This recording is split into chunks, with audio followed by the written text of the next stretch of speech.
Hey, I appreciate you guys being with us this month. Each month I try to bring you something different and exciting. Last month we talked about some motorcycles and some other hot rod cars in the back, and my old truck, the Beast. Today I'm going to give you a little bit of a history lesson. I'm in the middle of doing some riding, and it dawned on me when I got my first vehicle that had air conditioning, and I just remember how I just thought that was the stuff. Thinking all the previous cars I had before this, they didn't even have the option of air conditioning. I've had some cars from the 40s and the 60s and the 50s.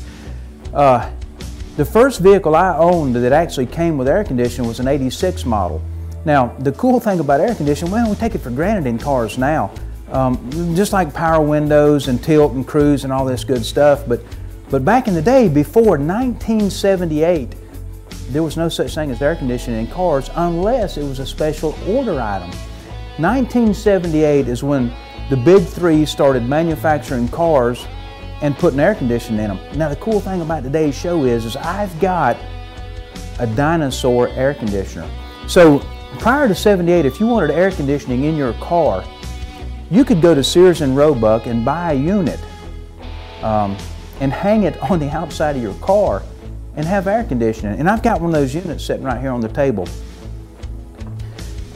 To me, you guys know my show and know that I just love old stuff. And to me, this is one of the coolest pieces I've come across in the last probably 10 years. This is called a swamp cooler. I've never actually seen one in person until I got that one. I've seen them in magazines hanging on cars, always wondered what they were, done the research to figure out what it was. And just the simplicity of that unit, man. Things are so complicated now.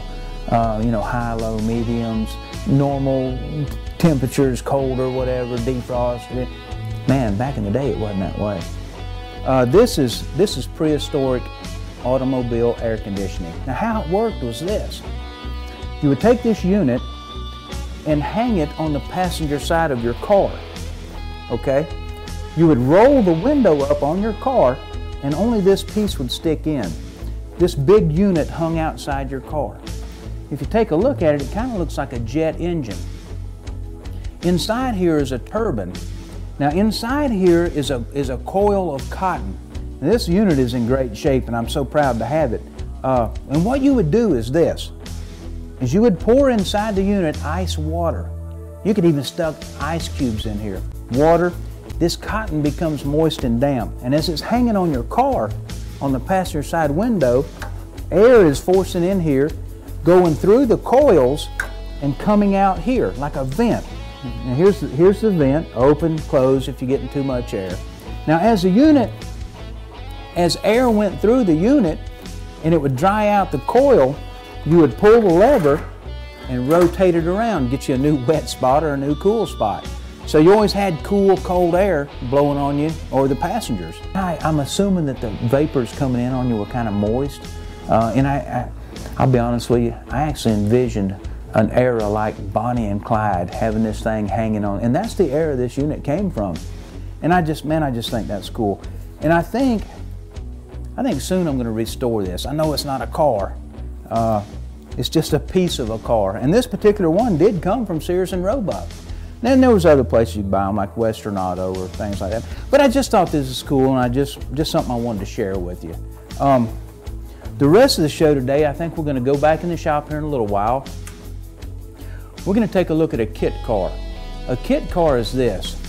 It's a car that is hand-built today that replicates a car from back in the day. And our particular car we're going to look at is a 1932 Ford. Now, to take a look at the Ford, it looks exactly the way it did back in the day. Of course, it's hot rodded, but this one is fiberglass. So we'll take a look at that car. We're going to sit down and we're going to talk about some insurance issues. I've had a lot of things come to light that I think my viewers need to know. So what do you guys think? You want to go back to the shop for a few minutes? Sounds good. Let's go back to the shop.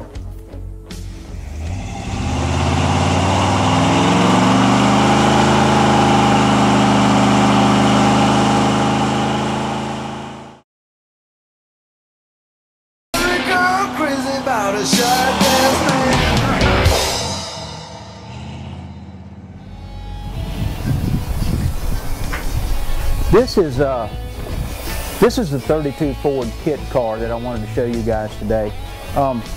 This is truly a show car, and it's outside in the weather right now because washing it is one of the processes you have to go through here at the shop to achieve the type paint job you want. Mike, he's Scotch-Brite washing the car right now, getting it ready to paint. All the body work is done. This car is, in my opinion, second to none. This is one of the best built cars I've ever had the pleasure of working on. Even though it is a kit car, it is fiberglass. These cars, finding a complete steel car, a 32 Ford, is virtually impossible anymore. So if you want a collector car and you want a certain style, sometimes a kit car is the way to go. This purple car, it's time to refinish it. It's been painted about 10 years. And I'm so thankful they trusted us to be the shop that tears into it. I mean, we've got that car, you've seen it, it's in a million pieces. And we've been on that car 1 week. So, like I say, we move fast, we work really hard, but I'm telling you, man, my guys are good. Kit car, you know, the word kit car may be the wrong thing to use, but that's really what it is. It has all the modern conveniences of a resto mod, like we talked about before. It's got air conditioning, a V8, automatic transmission. It runs and drives like a modern car, but looks like a 1932 Ford. I'm not sure how this car is registered. It could be registered as a 32 Ford, or it could be registered as the year it was built. I'm not positive about this particular one. This belongs to a customer. This is, I think, the third car we've done for him. It's going to go back purple. It is truly a show car, so if we can get this on TV next month, this will be great. You're talking about the finish on this car. My intention is that it truly is a mirror when it's done, and a true show car finish. The 40 Ford was close, but it was more of a driver. And if you remember, I showed you the reflection of the can in the paint. This one here should knock your socks off. Mike will finish up getting a Scotch-Brite. It'll actually go to the booth this afternoon. It'll set another day, get brought up to temperature. It'll be dried and cleaned again. We'll go through taping, and I may spray this car Friday. When I do a paint job like this, it's not a run-of-the-mill paint job. Not that we do run-of-the-mill paint jobs, but some cars take more time than others. This paint job will actually take me about 3 days to do it. You know, I'll probably start Friday, Saturday, and complete it on Monday. But the end result, man. And I wanted you guys to see the styling of this car. This car to me is just, I know it's a family show, but this car is just sexy. I mean, it is what it is, you know. Let's go in the shop. We're going to take a look at a few things. I want to show you a VW Beetle that we've torn into. In fact, the carcass is sitting on our trailer up there. Now that's how far down we go with a car. That's just our carcass. And we're going to take a look at a 55 Ford truck. Now, my personal truck, the Beast, it's definitely a hot rod. And I showed you guys on TV that it had been chopped and channeled. Well, the truck we're going to go in here and take a look at is uncut, it's unchopped, it's unchanneled. So to give you an idea of the height of the cab on this truck, but let's go in and take a look. It's a 55 Ford, the yellow truck, and it is the exact same truck as my Beast, the black pickup truck. That's my shop truck. And what I wanted to show you with that truck was this. That is a factory truck. It was started by the truck owner himself, and he found out quickly that he bit off more than he could chew. Now, what I wanted to show you about this truck, if you remember last episode, the Beast was sitting in this exact same spot, and I told you the top had been chopped. And remember, I showed you it had been shrunk down. Now, if you take a look at how massive this top is on this truck, it gives you some idea of how much the top's been chopped on my truck. And here again, here's the Ford bed. You remember I showed you how the bed rails was real low on my truck. It made the truck look lower. Well, here's just the perfect indication of what it would have looked like. And this is about how my truck started. Now, we're going to go through this truck over the next 3 months. We're going to go through every detail from the wiring to the running boards, the front clip, the drivability of this truck. Put this truck on the road for our customer. I think our deadline is about 3 months from now, which is more than reasonable. Most of our big projects can be here from 6 months to a year. So it does take time to restore a car. The average collision job, I said, could be here a week. Now there are times where they're here longer, and we're going to talk about that in a little bit. Stanley's stripping the paint on the VW, all those parts. That car will actually take completely apart. You've seen it sitting on the trailer. We've been slowly disassembling. We only had it a couple of days, by the way. We have to take each part off that car, go through them by hand, stripping the paint, go back down to the bare metal where that car actually started when it was new. This is part of the VW, the hood, and of course we've got the fenders. The fenders have already been stripped. Stanley's already started the body work. Stanley,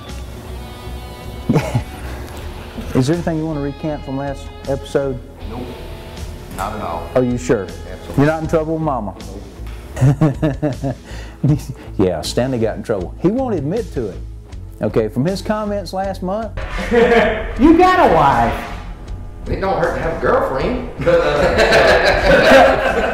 He got in trouble. Now Tommy, he scored big. Well, he's Brad Pitt now. I mean, you know, what do you do but Stanley? And so, yeah, he's not going to say anything on camera this month, but I tell you what, next month, we'll get something else started. Nope.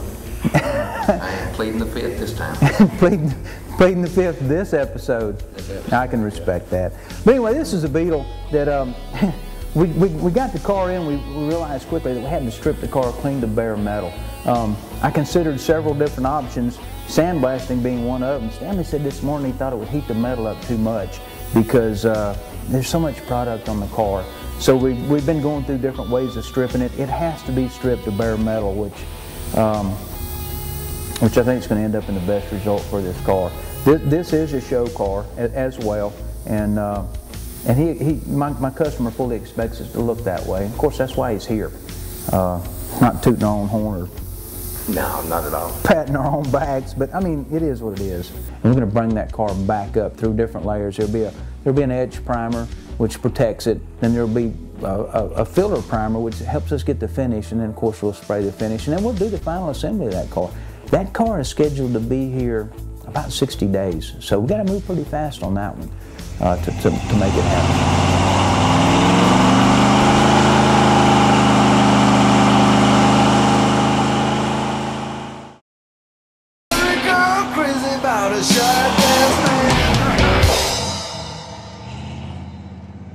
We're going to go in here and see if we can catch Brad Pitt doing some work, which is going to be rare today. You can see the smile on his face. I think he heard me coming. Are you about ready to paint, Tommy? Yes, sir. We tried to get Stanley to recant his statements about girlfriends, but yeah, I think he got in trouble for that last week. I know good and well he got in trouble. So he kept his mouth shut today. He would. Hey, Tommy, he said he pleaded the fifth, and that was it. He wouldn't even talk. But this is a collision job, and one of the things we're going to talk about in a few minutes is collision type work. We do collision work here. Our main line, of course, is restoration and custom work. But we do collision work. We do a small amount of it. And the customers we do the collision work for, they're here for a reason, because they want it right.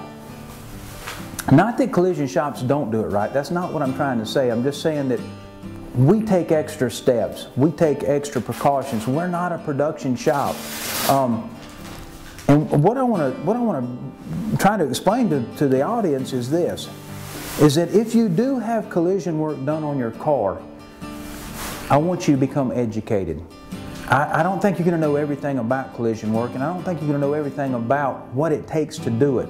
But there are some key points that I want you to know about. I want you first to know this, that your insurance company dictates exactly how the car is to be repaired. It dictates to the body shop what parts to use. It dictates to the body shop how much time they're allowed to spend on it. Now I will tell you this quarter panel, the insurance company dictated to us that we would fix it in 2 hours. Tommy, how many hours do we have in this quarter? Probably 6. Yeah, and this one up here too. They dictated 2 hours here. They dictated an hour and a half on the front. We've probably got 6 hours in this, and we've probably got 6 or 8 in the front, don't we? Yes, sir. Simple fact of the matter is this. It takes time to fix a collision. It takes time to fix an accident. Also, insurance companies dictate what parts to use. Now, I don't have a problem with that. But you, the viewer, I want to know this. I want you to know that the parts your insurance company paid for is the parts you actually get. I really caution you guys to look at it. I know that when you see the insurance estimate, it looks like Greek, but have the body shop explain it to you. It's really not that difficult.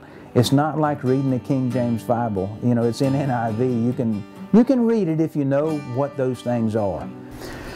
There's several different types of parts. Of course, there's new OEM parts. That means it came from the manufacturer. It came from Dodge. This is a Dodge car. There is used parts. That means it came off of a Dodge and it probably came from a salvage yard or a recycler. And all those parts are okay. There's also aftermarket parts. There's two kinds of aftermarket parts. There's Kappa, which is this. Kappa part is a part that the manufacturer guarantees to be as good or better than the Dodge part, or Ford or Chevy, whatever car you're working on. Then there's just plain old aftermarket. There's no guarantee on aftermarket. You can't even guarantee this stuff's going to fit right. Now, if your insurance company dictates that you get a Chrysler part, if your car's a Chrysler, Ford, Chevy, whatever, if they dictate you get a OEM part, a manufacturer's part, I want you to check to make sure you're getting that part. I want you to hold your body shop accountable. If they dictate that you get a used part, I want you to check to make sure you got that used part. And here's why. An OEM part, let's say a rear bumper cover, can cost as much as $500 to $600. A used bumper cover can cost as little as $300. A Kappa bumper cover can cost as little as $200. An aftermarket bumper cover can be as cheap as $50.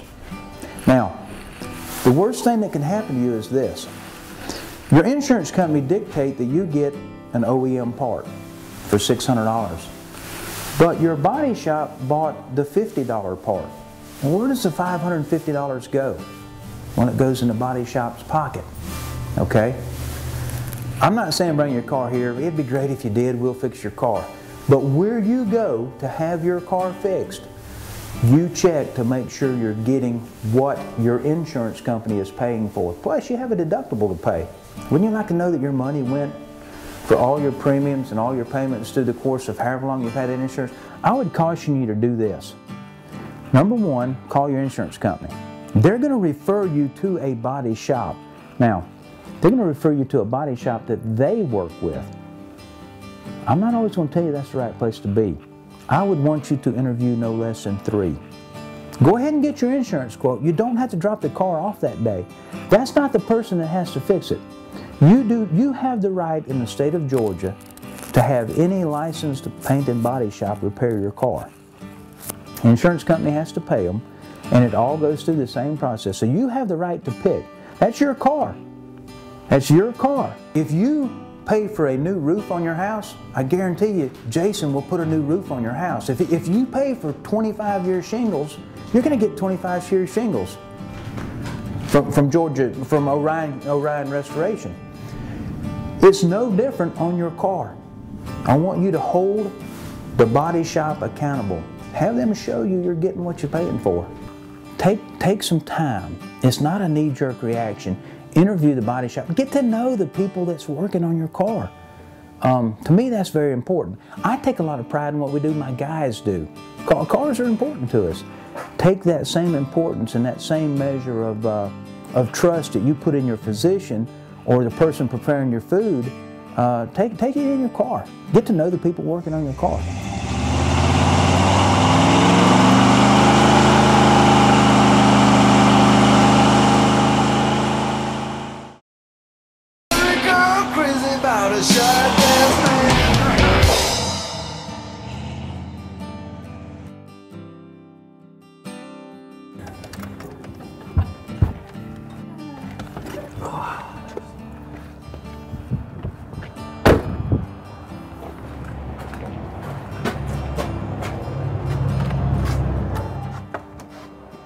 y'all. James has been expecting Hey. you. Hey, Tim. Good to see you. This is David from A-Bait, Hey, Dave. District I'm 6. Nice to meet you. And it's his parts that we're bringing in today. Super cool. Well, come on right in here All right. where James is, and I'll show you where to go and introduce you to James.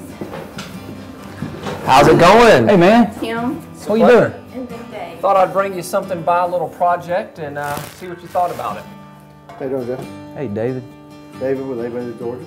Excited, man. I think this is good stuff. Tim from Cycle Nation, we ran into him at the Great American Motorcycle Show, I guess, a couple weeks ago. Yes. He had this fantastic idea. A-Bait is raffling off a motorcycle. Now, A-Bait is a nonprofit organization that kind of fights for biker laws that help the biker. When Tim came to me, I thought, man, this is great. Cycle Nation, they sell brand new motorcycles, and they got on board to help A-Bait with this used motorcycle. And Tim said, man, you know what you guys are doing is great, the way you paint and build these bikes. Can you do it for us?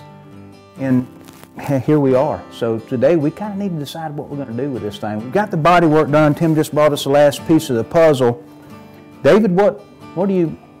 You know, I trust him. I trust you guys. I think the best thing to do is put it in y'all's hands and let y'all just trick it out and do what y'all do. This is what I was thinking about, Tim. Check this out.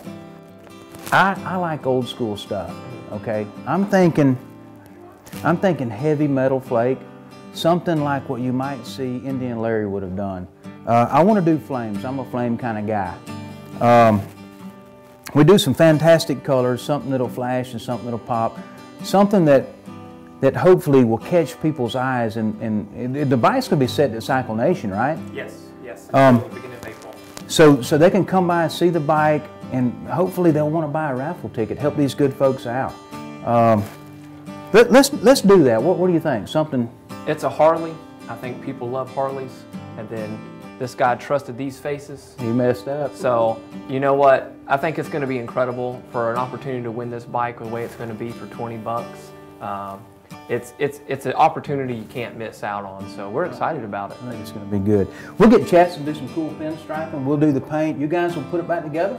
Yes, we'll put it back together, we'll display it, and anybody that wants to come by and have an opportunity to win a Harley, come see us. You know, I'm glad Campbell's Customs involved, man. I appreciate you asking us to do the job. Hey, it's an honor, man. I'm really glad that we got a chance to meet you guys. We're big fans of the show and looking forward to it. And David here at A-Bait. No worries, Appreciate David. it. We got you covered, brother. Good to see you guys. Thank you. Thank you.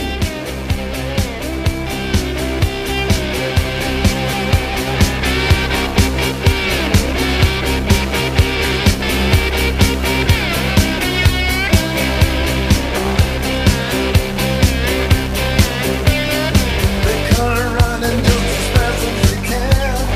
Every girl crazy about a shot.